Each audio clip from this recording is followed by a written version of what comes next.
এই 2022 সনে এসে এটিতে আবার কেমন যেন একটা চাঙ্গা ভাব চলে এসছে এবং বাংলাদেশে ইফতার কেন্দ্রিক যে রাজনীতি, এবং আমরা ইতিপূর্বে দেখেছি যে ভারতীয় দূতাবাস কর্তৃক আয়োজিত যে ইফতার মাহফিল, সেই মাহফিলে বিএনপির কতিপয় শীর্ষ নেতার অংশগ্রহণ নিয়ে বাংলাদেশে যথেষ্ট আলোচনা হয়েছে এবং ইফতার মাহফিলে বিএনপির নেতৃবৃন্দের অংশগ্রহণ কিংবা কোনো একটি রাষ্ট্রদূতের ইফতার মাহফিল বা কোনো একটি দূতাবাসের ইফতার মাহফিল, এটি নিয়ে গত কয়েক বছর আসলে আলাপ আলোচনা হয়নি। বরং আমাদের দেশের প্রধানমন্ত্রী কি করেন, কি বলেন, তিনি গণভবনে কাকে ডাকেন, গণভবন চীন, জাপান, রাশিয়ার মতো শক্তিগুলো যখন বিএনপির ইফতার পার্টি বর্জন করে, চীন, জাপান, রাশিয়া, সৌদি আরবের মতো শক্তিগুলো যখন বিএনপির ইফতার পার্টিতে যাওয়া থেকে বিরত থাকে, যখন এই ধরনের শক্তিগুলা বিএনপিকে ক্লিয়ার মেসেজ দেয়, নোট কনফিডেন্স, যে আমরা তোমার সঙ্গে নাই, ইফতার পার্টিতে না যাওয়ার অর্থ হচ্ছে যে বিএনপির সঙ্গে তারা নাই। এখন দেখেন চীন, রাশিয়া দুইটাই ভেটো পাওয়ার, জাপান গণতান্ত্রিক শক্তি, নির্বাচিত সরকারের শক্তি, কিন্তু এরা প্রত্যেকেই পক্ষ নিয়েছে শেখ হাসিনা এবং ক্লিয়ার ইন্ডিকেশন, ক্লিয়ার মেসেজ যে তারা শেখ হাসিনার পক্ষে, তারা শেখ হাসিনাকে সমর্থন করে, শেখ হাসিনার সরকারকে তারা নারিশ করছে এবং বছর পর বছর এই যে শেখ হাসিনাকে তারা সমর্থন করে যাচ্ছে। কেন সরকার বদল করতে পারি না, কেন নির্বাচন করতে পারি না? The answer is right here. এটা বুঝলে বুঝেন, না বুঝলে না বুঝেন, কিন্তু কথা হচ্ছে যে বিএনপির ইফতার পার্টিতে চীন, জাপান, রাশিয়া, সৌদি এবং আরো অন্যান্য শক্তিগুলা যারাই কিনা যায় নাই, তারা না গিয়ে ক্লিয়ার মেসেজ দিয়েছে যে তারা বিএনপিকে সমর্থন করে না, বিএনপির সঙ্গে নাই, তাদেরকে রাজনীতিতে আনার কোনো তাদের কারণ নাই, তাদের কোনো ইন্টারেস্টও নাই। They have no interest, no confidence on BNP, এবং সেই জন্য তারা তাদের ইফতার পার্টিকে বর্জন করেছে। বর্জন করার মানে হচ্ছে যে প্রত্যাখ্যান করা এবং তাদেরকে নো কনফিডেন্স শো করা, এবং নো কনফিডেন্স শো করে তারা হাসিনার যে পক্ষ নিয়েছে। চীন, জাপান, রাশিয়া, সৌদি, জার্মানির মতো শক্তিগুলা অনেকেই গেছে, অনেকেই যায় নাই, কিন্তু যারা যায় নাই তাদের মধ্যে সৌদি আরব, চীন, জাপান, রাশিয়া। এখন চীন, জাপান হচ্ছে যে আপনার সবচেয়ে বড় শক্তি এখানে, that is supporting the government of Sheikh Hasina. চীন, জাপানের মতো শক্তিগুলো একটা হচ্ছে quad versus BRI, belt and road initiative. Belt and road initiative হচ্ছে চায়না কেন্দ্রিক, আর হচ্ছে জাপান কেন্দ্রিক হচ্ছে আপনার কোয়াড, এবং এই কোয়াড শক্তিটা আমেরিকার পরোক্ষ শক্তি, যারা কিনা ওই বেল্ট গুলাকে, আমাদের অঞ্চলগুলাকে, আমাদের দেশটাকে বিভক্ত করছে, বিচ্ছিন্ন করছে ফর দ্য অকুপেশন, মানে দখল, যেটা হচ্ছে আপনার ইস্ট ইন্ডিয়া কোম্পানি যেটা করেছিল।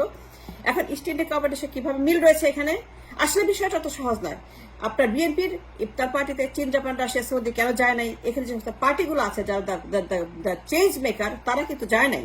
যারা কিনা গেম প্লেয়ার, তারা কিন্তু জানে, যারা শেখ হাসিনাকে বারবার পরোক্ষভাবে ক্ষমতায় আনছে, যাদেরকে সমর্থন করার কারণে আজকে এই যে আপনার ডিজিটাল সিকিউরিটি অ্যাক্ট কি জন্য প্রয়োজন? ডিজিটাল সিকিউরিটি অ্যাক্ট কি শেখ হাসিনার জন্য? ডিজিটাল সিকিউরিটি অ্যাক্ট কি শেখ হাসিনার আইডিয়া? ডিজিটাল সিকিউরিটি অ্যাক্ট কি এই দেশে পাশ হয়েছে? না, এটাকে রিইনফোর্স করা হয়েছে, রিম্যাটার করা হয়েছে for the sake of the চীন, জাপান, রাশিয়া, সৌদি আরব, দক্ষিণ কোরিয়া, আপনার যে সমস্ত শক্তিগুলো এখানে heavily invested, hundred billions dollar, অর্থাৎ ইস্ট ইন্ডিয়া কোম্পানির বিষয়টা এখানে পুরোপুরি ঢুকে গেছে। ইস্ট ইন্ডিয়া কোম্পানি কি করেছিল? যখন তারা আসতো to do the business in India, তখন ব্রিটিশ সাম্রাজ্যবাদ কিন্তু তারা পেছনে ছিল। দখল সাম্রাজ্যবাদ, যেটা যারা ইন্ডিয়াকে দখল করেছিল ব্রিটিশ, এই ব্রিটিশ সাম্রাজ্যবাদ, তারা কিন্তু প্রথমে আসে নাই, তারা প্রথমে তাদের ট্রুপস পাঠিয়েছিল। ট্রুপসটা হচ্ছে east India company. East India company প্রথমে ব্যবসা করেছে, ব্যবসা সেখানে প্রতিষ্ঠা করেছে, ব্যবসা প্রতিষ্ঠা করে সেখানে রায় বাহাদুর, খান বাহাদুর এদেরকে সৃষ্টি করেছে, এবং ব্যবসা প্রতিষ্ঠার মাধ্যমে জমিদার তন্ত্র, ফিউডাল তন্ত্র, রায় বাহাদুর, খান বাহাদুরকে সবার আগে তারা তাদের পক্ষে নিয়েছে, এবং পক্ষে নিয়ে তারপরে আপনার ভারতবর্ষে যেই তাদের আধিপত্য বা সৃষ্টি করেছে, ফলোড বাই দ্যাট ব্রিটিশ সাম্রাজ্যবাদ তারা শাসন করতে শুরু করেছে। অর্থাৎ তারা মানে ইংল্যান্ডের শাসনটাকে আপনার ব্রিটিশ এই সাম্রাজ্যবাদী শক্তি ভারতবর্ষে সেটা তারা শুরু করেছে, এবং সেটা শুরু করা হচ্ছে দখল, অর্থাৎ অকুপাই ইন্ডিয়া। ইন্ডিয়াকে তারা দখল করেছিল। ইন্ডিয়াকে তারা দখল করার আগে প্রথমে ব্যবসা প্রতিষ্ঠানগুলোকে তারা প্রতিষ্ঠা করতে পেরেছিল ইস্ট ইন্ডিয়া কোম্পানির মাধ্যমে।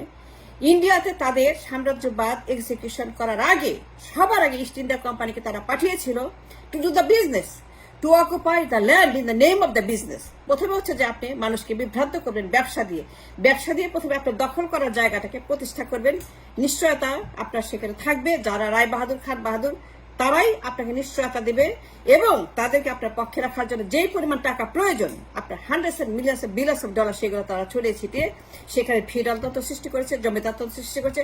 রায় বাহাদুর খান বাহাদুর দিন রাত তারা চাটাচাটি করেছে ব্রিটিশের সঙ্গে। তারা রাতে যে চাটাচাটি করে চাটার মাধ্যমে তারা সেই ভারতবর্ষকে তুলে দিয়েছিল ব্রিটিশ সাম্রাজ্যবাদীদের হাতে। এইভাবেই ভারতবর্ষ দখল হয়ে গেছে এবং প্রায় 200 বছর তারা এইভাবেই ভারতবর্ষকে লুটপাট করে একেবারে ধ্বংস করে দিয়েছে, একেবারে ধ্বংস করে ভারতবর্ষকে নিঃশ্বাস করে দিয়েছে, একেবারে ফকির করে দিয়েছে, মিসকিন করে দিয়েছে। এবং তারা ভারত থেকে সমস্ত সাম্রাজ্যবাদ তৈরি করে তারা ইউরোপকে ধনী করেছে। এগুলো হচ্ছে ভারতের সমস্ত মহামূল্যবান সম্পদ, সেটা ব্রিটিশ করেছিল।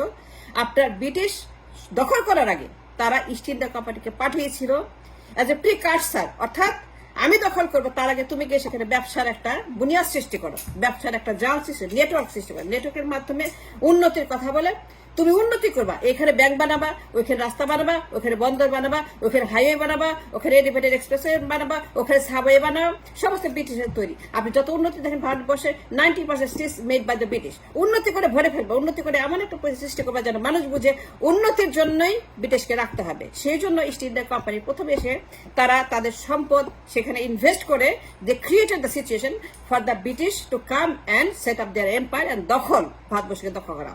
এখন বাংলাদেশের সিনারি যেটা চলছে যে বড় বড় শক্তিগুলা বিএনপিকে সমর্থন করে না, তারা অটোক্রেটিক গভর্নমেন্টকে সমর্থন করছে। আপনি ক্লিয়ারলি দেখতে পাচ্ছেন যে ইফতার পার্টিতে যায় নাই। এই যে ইফতার পার্টি পলিটিক্স, এই ইফতার পার্টি পলিটিক্স যে বিষয়টা ক্লিয়ার হয়ে গেছে যে বিএনপিকে চীন, জাপান, রাশিয়ার মতো শক্তিগুলো সমর্থন করে না, সৌদি আরব সমর্থন করে না, এবং দক্ষিণ কোরিয়া সহ যারা আছে এখানে, আবার অন্যান্য অনেকেই আছে যারা কিনা আপনার বিআরআই এর মেম্বার, কোয়াডের মেম্বার, যাদের নিজস্ব মিশন আছে হাউ টু অকুপাই বাংলাদেশ। অনেক অঞ্চল ইতিমধ্যে বিচ্ছিন্ন করে ফেলেছে, অনেক অঞ্চল তারা অলরেডি নিয়ে গেছে। আপনার সামুদ্রিক অঞ্চলগুলা, সামুদ্রিক যেখান থেকে তারা মানে কি সাউথ চায়না সি, বে অফ বেঙ্গল, ইন্ডিয়ান ওশন, এসব জায়গায় তাদের অ্যাক্সেস প্রয়োজন। বে অফ বেঙ্গল, ইন্ডিয়ান ওশন এবং সাউথ চায়না সি, এই যে কনফ্রন্টেশন যেটা হবে আপনার বিআরআই শক্তি এবং কোয়াড শক্তির মধ্যে যে যুদ্ধ যখন লাগবে, সেটা প্রস্তুতির জন্য আপনার পদ্মা সেতু একদিকে, আরেকদিকে মাতারবাড়ি। এখন মাতারবাড়ি পদ্মা সেতুর মধ্যে যোগাযোগ যে বুঝতে পারবে না, তার রাজনীতি করা উচিত নয়, তার কোনো কথা বলা উচিত নয়। মানে আমি বলছি যে মাতারবাড়ি এবং পদ্মা সেতুর মধ্যে যে কানেকশনটা রয়েছে, বিআরআই এবং বেল্ট কানেকশন, আপনার কোয়াড কানেকশন, আপনার একদিকে হচ্ছে যে পদ্মা সেতু রেল, এই রেল দিয়ে তারা ঢুকবে বাংলাদেশে এবং সারা বাংলাদেশে তারা রেলের নেটওয়ার্ক যেটা তৈরি করছে এই ইনভেস্টর গুলা, তারা সেখান থেকে ঢুকে দখল তারা করবে, কনফ্রন্টেশন করবে, যুদ্ধ করবে, ইন্ডিয়ার সঙ্গে যুদ্ধ করবে, আপনার আমেরিকার বিরুদ্ধে যুদ্ধটা যখন তখন পদ্মা সেতু বেলটাকে ইউজ করবে। পদ্মা সেতু বেলটা সৃষ্টি করা হয়েছে, পদ্মা সেতু রেল লাইনটা সৃষ্টি করা হয়েছে এই তাদের বিআরআই প্রোগ্রামের মাধ্যমে, এবং বিআরআই প্রোগ্রামের মাধ্যমে তারা অ্যাক্সেস চাচ্ছে বাংলাদেশে। তাদের অ্যাক্সেসটা, চীনের যে অ্যাক্সেস, চীন যুদ্ধ করার জন্য তার যে অস্ত্র প্রয়োজন, কিভাবে সে অস্ত্রটাকে প্রয়োগ করবে, তাদের অস্ত্র, সৈন্য, আর্মস, অ্যানিমুনিশন কিভাবে নিয়ে আসবে, সেই জন্য একটা পদ্মা রেল সেতু। এই রেল সেতু zero reason for the Bangladesh. এই পথ পুরোটাই হচ্ছে যে ভুয়া আপনার রেল সেতু। রেল সেতুটা পুরোটাই হচ্ছে যে just for the BRI, just for the China. এখানে বাংলাদেশের জিরো রিজন, জিরো ইন্টারেস্ট আছে ফর দ্য রেল। এই রেলটা হচ্ছে যে কুংমিন থেকে একেবারে জাপান হয়ে আফ্রিকা পর্যন্ত বিআরআই এর যে কমিউনিকেশন ফ্যাক্টর, সেটাকে তারা ব্যবহার করছে। চীনের সেই রেল সেতু on the over the Padma bridge, Padma ব্রিজের রেল সেতু সম্পূর্ণভাবে এটা একটা ভুয়া উন্নতির নামে তারা সেখানে বাংলাদেশকে ঋণের জালে জর্জরিত করে ইনভেস্টমেন্ট মানে ক্ষমতা রাখার জন্য যেটা করছে। ইস্ট ইন্ডিয়া কোম্পানি বেলা যেটা হয়েছে, যেটা তারা করেছে, রায় বাহাদুর খান বাহাদুরকে সৃষ্টি করে সেখানে ক্ষমতা রক্ষা করতে পেরেছিল, আদারওয়াইজ তারা পারতো না। এখন কথা হচ্ছে যে সেই মাতারবাড়ি এবং পদ্মা সেতুর মধ্যে যে কমিউনিকেশন ফ্যাক্টরটা আছে, সেখানে যে দুইটা শক্তি সেখানে ফাইট করবে, একটা হচ্ছে যে আপনার আমেরিকা কেন্দ্রিক, একটা চীন কেন্দ্রিক। এখন বিআরআই এর যে শক্তিটা, তারা যে পদ্মা সেতুতে ঢুকে সারা বাংলাদেশ নেটওয়ার্কিং তাদের রয়েছে, তারা যোগাযোগ করে ফেলেছে রেল সেতু দিয়ে, এই এলিভেটেড এক্সপ্রেসওয়ে দিয়ে, মেট্রো রেল দিয়ে, নদীর তলে, নদীর উপরে, কর্ণফুলির তলে টানেল, এইখানে এক্সপ্রেসওয়ে, ওইখানে হাইওয়ে, ওইখানে ব্রিজ, ওইখানে কালভার্ট, ওইখানে বিশাল বিশাল বন্দর করছে, নদী বন্দর করছে, সমুদ্র বন্দর করছে, মানে মহাযজ্ঞ চলছে উন্নতির। চীনের মাধ্যমে, জাপানের মাধ্যমে, দক্ষিণ কোরিয়ার মাধ্যমে, সৌদির মাধ্যমে, আমেরিকা তো এখানে ব্যাক ফুটে চলে গেছে, কিন্তু জাপান আছে অ্যাজ এ রিপ্রেজেন্টেটিভ, যারা কিনা ইনভেস্টেড মোর মানি দেন, মানে জাপান আপনার আমেরিকার বন্ধু শক্তি, তারা কিনা আপনার কোয়াডের শক্তি, কোয়াডের যে পাওয়ার প্যারালাল কাজ করে সমান্তরাল দখল করার জন্য কোয়াড এবং বিআরআই একসঙ্গে যুদ্ধ করছে বাংলাদেশে। এবং এই সমস্ত ইনভেস্টররা যারাই কিনা ওই অটোক্রেটিক গভর্নমেন্ট সমর্থন করছে, আপনার জাপানের মতো একটা শক্তি, যারা নির্বাচিত সরকারে বিশ্বাস করে, যারা গণতন্ত্র বিশ্বাস করে, তারাও কিন্তু এখন অটোক্রেটিক গভর্নমেন্টকে সমর্থন করছে। জাপান তারা ইফতারে যায়নি, জাপান কেন ইফতারে গেল না, এবং বিআইআর সঙ্গে কোয়াডের যে সংঘর্ষ, আপনার পদ্মা সেতুর সঙ্গে মাতারবাড়ির যে কমিউনিকেশন, এখানে যে একটা ফ্যাক্টর আছে জিওপলিটিক্যাল, এই কথাগুলো যারা না বুঝবে, রাজনীতি তাদেরকে অনেক আগেই ছেড়ে দেওয়া উচিত ছিল বলে আমি মনে করি, এবং জনগণকে বিভ্রান্ত করার কোনো কারণ নাই কোন রকম কথা টথা বলে। এগুলো বুঝতে হবে সবার আগে যে মাতারবাড়ি এবং পদ্মা সেতুর মধ্যে কানেকশনটা কি, গ্যাপটা কি, অকুপেশনের থিওরিটি কি, এখানে তারা যে অকুপেশন করতে চাচ্ছে বাংলাদেশকে, এটাকে ব্যবহার কিভাবে অকুপাই করবে। একদিকে মাতারবাড়ি বেল্ট আর একদিকে পদ্মা সেতু বেল্ট। পদ্মা সেতু বেল্টটা হচ্ছে যে ওইখান থেকে ঢুকে তারা ইন্ডিয়ার বিরুদ্ধে যুদ্ধ করবে, তারা বঙ্গোপসাগরে ঢুকবে, ইন্ডিয়ান ওশনে ঢুকবে, আপনার সাউথ চায়না সিতে তাদের যে আধিপত্যবাদ সেটা হচ্ছে আপনার বিআরআই কেন্দ্রিক, সেটা হচ্ছে চীন কেন্দ্রিক। এখন চীনের সঙ্গে যে শক্তি আছে, রাশিয়া আছে, এখানে অনেকেই আছে চীনের সঙ্গে।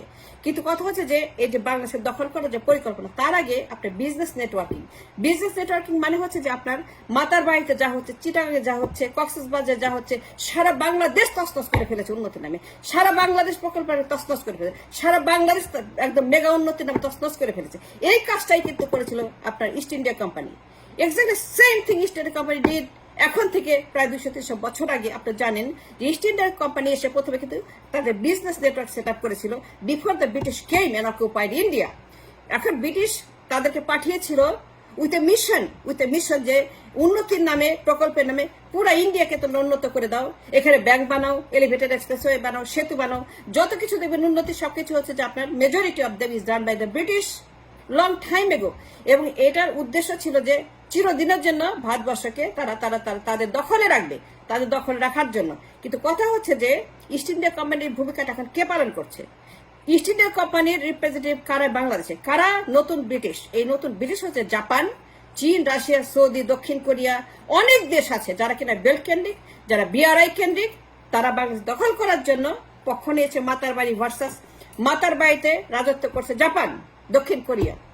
মাতারবাড়িতে জাপান এবং দক্ষিণ কোরিয়ার হেভি ইনভেস্টমেন্ট, এবং আপনার পদ্মা সেতুর সেই প্রকল্পগুলাতে, পদ্মা সেতু কেন্দ্রিক যে সমস্ত প্রকল্প, পদ্মা সেতুকে সেন্টার করে যে কমিউনিকেশন নেটওয়ার্কিং গড়ে তুলেছে সারা বাংলাদেশে, ইন্ডিয়াকে কনফার্ম করার জন্য, আমেরিকাকে কনফার্ম করার জন্য, আপনার বে অফ বেঙ্গল অ্যাক্সেসের জন্য, ইন্ডিয়ান ওশন অ্যাক্সেস করার জন্য, আপনার সাউথ চায়না সিতে তাদের ডমিনেন্স সেটাকে রক্ষা করার জন্য বাংলাদেশকে ব্যবহার করে, তাদের বর্ডারকে ব্যবহার করে, এবং গণভবনকে ক্ষমতায় রেখে চিরদিনের জন্য, মানে তাকে বদলানোর কোন রকম কারণ তাদের নাই। কারণ তাকে বদলালে পরে দেয়ার বি একটা গ্রেটার রিস্ক, তাদের হান্ড্রেড বিলিয়ন্স অফ ডলার সেগুলো পানি হয়ে যাবে। কারণ গণতান্ত্রিক সরকার আসলে পরে জবাব দিতে চাইবে, ডেমোক্রেটিক গভর্নমেন্ট আসলে পরে তারা জিজ্ঞেস করবে তোমাদের এমওইউ দেখাও, কি কি চুক্তি স্বাক্ষর করছে দেখাও, কি কি কন্ডিশন সেখানে আছে, কি কি ডিসক্লোজার তোমাদের আছে, কেন তোমরা বলো নাই যে তোমরা এইভাবে ইনভেস্ট করছো, তোমরা কোলাটারাল করেছো, পুরো বাংলাদেশকে বন্ধ তোমরা দেউলিয়া করে ফেলবে যদি তোমাদের মানে উদ্দেশ্য সফল করতে না পারো। এই যে তোমরা একটা ব্রিটিশ ইন্ডিয়ার মতো ষড়যন্ত্র করেছো, ইস্ট ইন্ডিয়া কোম্পানি যেটা করেছো, একটা গণতান্ত্রিক সরকার আসলে তারা জানতে চাইবেই, তাই না? সুতরাং তারা চায় না কোনো পার্লামেন্ট, তারা চায় না কোনো নির্বাচন, তারা চায় না কোনো গণতান্ত্রিক সরকার, তারা চায় অটোক্রেটিক সরকার। সেই জন্যই তারা সেই পার্টিতে যায় নাই। বিষয়টা তো সহজ নয়। And thanks for watching and we'll continue. Thanks.